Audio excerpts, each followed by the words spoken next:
Si privé, vous portez tous bien, j'espère. Moi, de mon côté, ça va hyper bien. Bienvenue une fois de plus sur la chaîne Erasmus 235. Ici, nous parlons en fait de tout ce qui concerne l'immigration et l'intégration en Fédération de Russie dans le cadre des études et du tourisme. Bon, les gars, je sais que dans YouTube, c'est pas trop facile d'avoir les abonnés et tout, mais déjà, je tiens à vous remercier vraiment. Je vous remercie parce que c'est aussi grâce à vous que nous sommes déjà présentement dans 100 quelque chose d'abonnés. Donc déjà, ça montre que ça progresse quand même un peu. Bon les gars, en fait, j'ai fait un pari avec un YouTuber dont je ne dois pas donner son nom maintenant. C'est lorsque je vais relever ce défi que vous présenter sur YouTube. J'ai fait un pari avec lui que je peux aussi compter sur ma communauté, je peux aussi compter sur tous ceux-là qui regardent mes vidéos parce que moi, je sais que j'ai aidé en fait tous ceux-là qui veulent en fait voyager. J'ai aidé tous ceux-là peut-être qui ne sont pas encore certains dans quel pays est-ce qu'ils vont fréquenter. Moi, je leur propose un peu, je leur montre en fait comment ça se passe en Russie, je leur montre comment les études se passent, je montre les inconvénients, je montre comment se passe la procédure, je montre les avantages et tout. Je peux dire que j'ouvre un peu les yeux à certains pour faire en fait le choix. Donc, j'ai fait un pari avec un YouTuber que j'ai encore un mois pour avoir 1000 abonnés. Un mois pour avoir 1000 abonnés. Vraiment, les gars. Je compte vraiment sur vous. Sachez que vous pouvez toujours compter sur moi. Moi, je suis là pour parler de tout ce que les autres vous disent. Pardon. Ne pensez pas que je peux venir ici et m'asseoir, je vous mens sur quoi que ce soit. Non, je ne peux pas vous mentir. Donc, tout ce que moi j'ai dit, c'est quelque chose qui est très justifié, les gars. Donc, je vous exhorte vraiment. Prenez vraiment une minute. Non. 2 secondes. Prenez vraiment 2 secondes. Vous cliquez juste sur abonner, les gars. Pardon. Aidez-moi à relever ce défi. Pardon. Donc, je pense que je peux vous faire confiance et sachez aussi que vous pouvez me faire confiance parce que je vais toujours faire l'effort de vous propager les informations concernant l'immigration et l'intégration en Fédération de Russie, les gars. Bon, pour aujourd'hui, il y a une information là qui est un peu troublante. Ça devient un peu plus grave, comme vous avez vu dans le titre, ça devient un peu grave ici en Russie. Dans le cadre des études, en fait, ça devient un peu grave. Parce que quoi? Bon les gars, j'exhorte déjà tous ceux-là qui sont déjà ici sur le territoire ou bien tous ceux-là qui sont déjà en train de faire leur procédure pour venir ici là. Ne blaguez plus avec l'année de langue russe. Si vous avez mis peut-être dans votre tête que lorsque vous allez arriver, première année de langue russe là, vous allez construire au pays, vous allez travailler les millions. Non les gars, retirez vraiment cette idée-là dans la tête. Venez ici avec le mental que vous arrivez, la première année, c'est uniquement d'abord pour se concentrer et apprendre la langue russe, les gars. Apprenez la langue russe.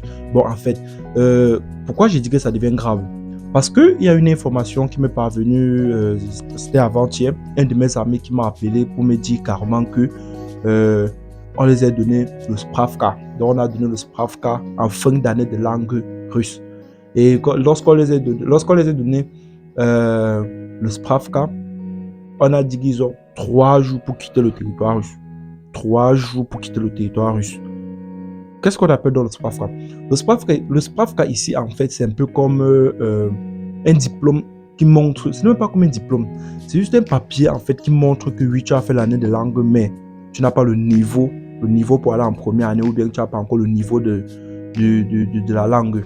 Donc, peut-être, bon, on peut dire que le niveau qu'on obtient en première année, en année de langue, c'est peut-être le B1. Ouais, ça peut être le B1. Ça peut être le B2 pour certains. Donc, ça dépend vraiment de chacun. Mais lorsqu'on te donne le Spravka, ça veut donc dire que le niveau que tu as, c'est vraiment un niveau très bas. Donc, le niveau, ce n'est même pas... Normalement, tu dois reprendre. Bon, en fait, dans les années antérieures, lorsque tu as le Spravka, oui, tu pouvais toujours continuer à fréquenter. Même en première année sans problème. Il n'y a pas de problème. C'est juste que, bon, tu as le Spravka et d'autres ont le diplôme. Et d'autres, maintenant, ils ont le certificat qui montre que oui, ils ont fait l'année de langue et ils ont validé. Donc, les gars, il faut vraiment faire très attention. Ces gars, en fait, ce n'est pas seulement une personne. Ils sont en fait 3 comme ça. 3 de mes amis m'ont appelé pour me dire que on les a donné le Spravka et on a dit qu'ils ont 3 jours pour entrer. Donc, les gars, lorsque vous venez, je vous exhorte vraiment. Faites vraiment le maximum pour vous concentrer en année de langue. Faites vraiment le maximum. Oui, certes, vous pouvez de temps en temps travailler. Dites toujours ça dans mes vidéos. Vous pouvez de temps en temps travailler, mais juste travailler pour survivre. Mais pas pour dire que vous allez envoyer l'argent au pays, vous allez faire quoi que ce soit. Non, ça devient très grave. Et c'est une loi qui vient de sortir là. Donc, quand une loi sort comme ça va se propager dans toute la Russie. Là, maintenant, vous allez voir qu'on va commencer à dire que chaque université, lorsqu'un étudiant n'a pas au moins le certificat, il rentre au pays, il redemande encore une nouvelle lettre d'invitation pour recommencer encore en première année. Donc, les gars, j'aimerais pas vraiment que vous, mes soldats, vous qui me soutenez, vous arrivez ici et vous tombez dans le même piège. Ok. Deuxième problème, tous ceux qui font leur procédure, ils ne légalisent pas. Prenons un peu l'exemple de ceux qui viennent avec le bac. Ils ne légalisent pas le relevé de notes. Donc, ils légalisent uniquement le diplôme. Ils viennent ici avec. Les gars, sachez que au moment de postuler pour l'université, même, on va vous demander le relevé certifié. Bon, ce n'est pas dans toutes les universités, je précise bien, ce n'est pas dans toutes les universités. Mais il y a d'autres universités qui demandent ça. Comme par exemple l'université où je suis, ils demandent ça. Il y a beaucoup de mes amis ici là présentement qui étaient obligés de renvoyer encore le diplôme au pays, payer encore les gens pour qu'on parte certifier, faire des trucs pour renvoyer encore ici. C'était vraiment pas facile, les gars. Pourtant, c'est quelque chose qu'en faisant ta procédure, vous pouvez seulement partir là, vous certifier, vous certifiez le diplôme et le relever et vous venez avec tranquillement. Donc les gars, soyez vraiment intelligents lorsque vous faites votre procédure. Même si celui qui fait votre procédure vous dit que ce n'est pas nécessaire, les gars, c'est votre procédure. Il faut mettre l'accent sur ça. Certes, ça prend plus d'argent lorsqu'on est en train de vivre, ça prend plus d'argent, mais c'est mieux quand même de certifier les 2 documents avant d'arriver ici là, que d'être maintenant après suppression. Et ici là, quand tu es suppression, c'est trop la magie, donc te met la pression. L'université te met énormément de pression. Maintenant, dernière information en fait, les gars. L'information, je sais, bon, c'est pas encore vraiment sûr, mais j'ai quand même entendu les rumeurs. Vous savez, je vous dis toujours tout. J'espère que vous pouvez me faire confiance. Et là, moi aussi, je compte vraiment sur vous, les gars. Abonnez-vous. J'ai vraiment besoin de ça. Donc, les gars, lorsque vous regardez la vidéo, ça ne vous coûte vraiment rien. Tapez seulement sur abonnez-vous, laissez un like. Si vous avez des questions, vous mettez en commentaire.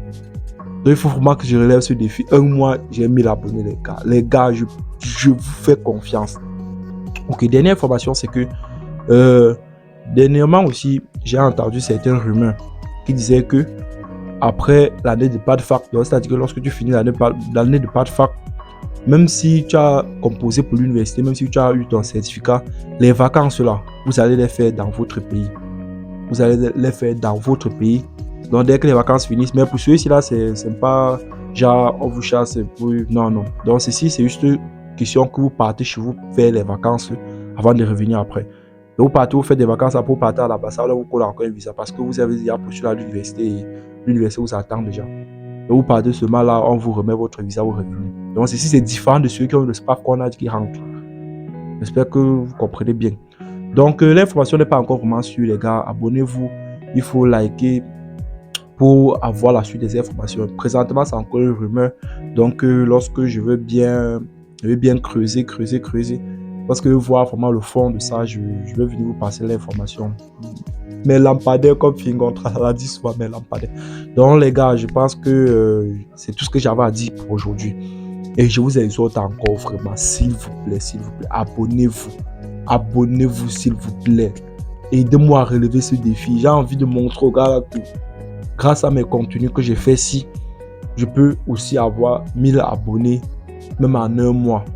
Vous faites vraiment confiance, les gars. Bon, on se capte pour la prochaine vidéo. Ciao.